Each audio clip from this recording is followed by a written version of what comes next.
பேரரசை தோற்றுவித்தவர் யார்? ஹரிகரர் மற்றும் புக்கர். விஜயநகர பேரரசு தோற்றுவிக்கப்பட்ட வருடம் என்ன? 1336. விஜயநகர பேரரசை ஆட்சி செய்த 4 வம்சம் என்னென்ன? சங்கம வம்சம், சாலுவ வம்சம், துளுவ வம்சம், அரவீடு வம்சம். இதுல 4 வம்சம். அடுத்து ஹரிகர புக்கருக்கு பிறகு ஆட்சிக்கு வந்தவர் யாரு? முதலாம் புக்கர். முதலாம் புக்கருக்கு பிறகு ஆட்சிக்கு வந்தவர் யாரு? அவருடைய மகன் குமார கம்பன். குமார கம்பனை பத்தி சொல்ற நூலு மதுரா விஜயம்.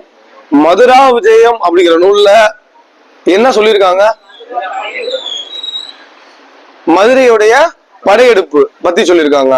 இந்த குமார கம்பனுக்கு பிறகு ஆட்சிக்கு வந்தவர் யாரு? 2ஆம் தேவராயர். 2ஆம் தேவராயருக்கு பிறகு சங்கம வம்சத்துக்கு ஆட்சிக்கு வந்தவர் யாரு? பிரபுதராயர்.